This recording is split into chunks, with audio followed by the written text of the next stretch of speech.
ਦਿੱਲੀ ਦੇ ਮੁੱਖ ਮੰਤਰੀ ਅਰਵਿੰਦ ਕੇਜਰੀਵਾਲ ਦੇ ਘਰ ਤੇ ਸ਼ਰਾਰਤੀ ਅਨਸਰਾਂ ਦੇ ਵੱਲੋਂ ਹਮਲਾ ਕੀਤਾ ਗਿਆ। ਦੱਸਿਆ ਜਾ ਰਿਹਾ ਹੈ ਕਿ ਇਸ ਹਮਲੇ ਦੇ ਵਿੱਚ ਸੀਸੀਟੀਵੀ ਕੈਮਰੇ ਤੇ ਸਿਕਿਉਰਿਟੀ ਬੈਰੀਅਰ ਤੋੜ ਦਿੱਤੇ ਗਏ ਨੇ ਅਤੇ ਗੇਟ ਤੇ ਲੱਗੇ ਬੂਮ ਬੈਰੀਅਰ ਵੀ ਤੋੜ ਦਿੱਤੇ ਗਏ ਨੇ, ਜਿਸ ਤੋਂ ਬਾਅਦ ਇਸ ਹਮਲੇ ਤੇ ਦਿੱਲੀ ਉਪ ਮੁੱਖ ਮੰਤਰੀ ਮਨੀਸ਼ ਸਿਸੋਦੀਆ ਦੇ ਵੱਲੋਂ ਭਾਜਪਾ ਤੇ ਨਿਸ਼ਾਨਾ ਸਾਧਦਿਆਂ ਕਿਹਾ ਗਿਆ ਕਿ ਭਾਜਪਾ ਕੇਜਰੀਵਾਲ ਨੂੰ ਖਤਮ ਕਰਨ ਦੀ ਕੋਸ਼ਿਸ਼ ਕਰ ਰਹੀ ਹੈ ਅਤੇ ਉਹਨਾਂ ਦੇ ਘਰ ਤੇ ਕੀਤਾ ਗਿਆ ਇਹ ਹਮਲਾ ਨਿੰਦਣਯੋਗ ਹੈ। ਇਸ ਦੇ ਨਾਲ ਹੀ ਉਹਨਾਂ ਦੇ ਵੱਲੋਂ ਕਿਹਾ ਗਿਆ ਕਿ ਚੋਣਾਂ ਦੇ ਵਿੱਚ ਭਾਜਪਾ ਦੀ ਹਾਰ ਹੋਈ ਹੈ, ਜਿਸ ਤੋਂ ਉਹ ਬੁਖਲਾ ਗਈ ਹੈ, जो कि बर्दाश्त नहीं किया जाएगा। भारतीय जनता पार्टी को मिली 0 सीट के बाद बीजेपी इस हरकत पे उतर आई है कि अब अरविंद केजरीवाल जी की हत्या करवाना चाहती है। वो अरविंद केजरीवाल जी को मारना चाहती है। आज पुलिस की मौजूदगी में पुलिस के साथ भारतीय जनता पार्टी के गुंडे मुख्यमंत्री जी अरविंद केजरीवाल जी के घर पे पहुंचाए गए, उनका सीसीटीवी तोड़े गए, उनके घर के उनके बूम बैरियर तोड़े गए, सिक्योरिटी के बूम बैरियर तोड़े गए उनके घर के, और सब कुछ पुलिस की मौजूदगी में हुआ। भारतीय जनता पार्टी के गुंडों ने किया जाके। आज जाहिर सी बात है, बहुत साफ दिख रहा था आज कि किस तरह से बहुत सोची समझी साजिश के तहत अरविंद केजरीवाल जी पे हमला किया गया। अरविंद केजरीवाल जी को चुनाव में नहीं हरा पा रही है, अरविंद केजरीवाल जी को पीछे नहीं कर पा रही है, तो अब अरविंद केजरीवाल जी को खत्म करना चाहती है भारतीय जनता पार्टी। अरविंद केजरीवाल जी को हत्या करके उनकी खत्म करने की कोशिश कर रही है। आज का ये पूरा हमला बहुत सोची समझी साजिश के तहत अरविंद केजरीवाल जी के ऊपर हमला किया गया, उनकी हत्या कराने के लिए किया गया। मैं बीजेपी को कहना चाहता हूं कि अरविंद केजरीवाल जी को हाथ लगाने की कोशिश मत करो। इस तरह से हमला करके उनकी हत्या करवाने की साजिश करोगे, ये देश बर्दाश्त नहीं करेगा।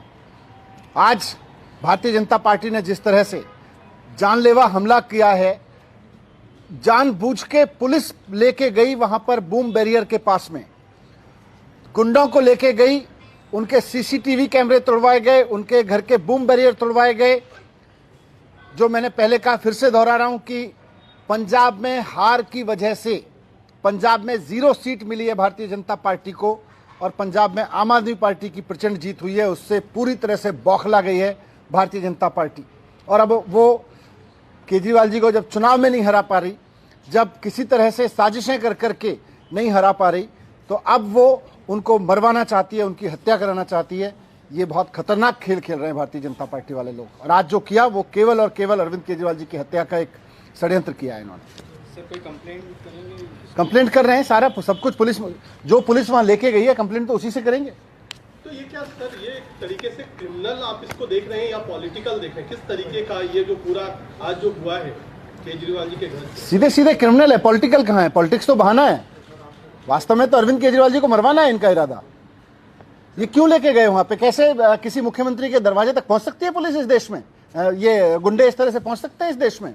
केवल और केवल क्योंकि उनकी साजिश है। भारतीय जनता पार्टी पुलिस को साथ में लेके इस हत्या को अंजाम देना चाहती है। सर, पुलिस अधिकारी की तरफ से अभी तक कोई बयान, किसी तरह का कोई एक्टिविटी नहीं, अभी आप ही लोग लाओगे बयान तो। Sir, usually there is a barricade when you enter from the main road into that slip road. There is a police barricade, like a heavy barricade, and presence of police there. So what happened to that? I mean, was it there from the morning, or was it absent since the morning, or they broke that? इसी से समझ में आता है ना कि police लेके गई है हत्या करवाने के लिए केजरीवाल जी की, उनके दरवाजे पे लेके गई है बीजेपी के गुंडों को। आज सर, ये तो और पहले भी ऐसा हुआ है कि जब लोग बिल्कुल गेट के पास चले गए, वहाँ पर कुछ लिख दिया, गाली छोड़ दी, पहले भी तो आज तो सारे सिक्योरिटी कैमरे तोड़ दिए। इसका मतलब साजिश कुछ बड़ी है।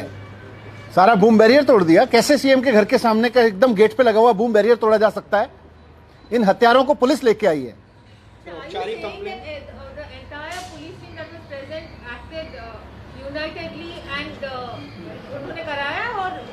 बिल्कुल, कैसे ले गई? पुलिस लेके गई है वहां पे, पुलिस की मौजूदगी में हुआ है सारा कुछ। बूम बैरियर तोड़ा गया है, उनके घर के सीसीटीवी कैमरे तोड़े गए हैं, सब कुछ पुलिस की मौजूदगी में हुआ है। बीजेपी के गुंडे पूरा उत्पात मचा रहे हैं वहां पे।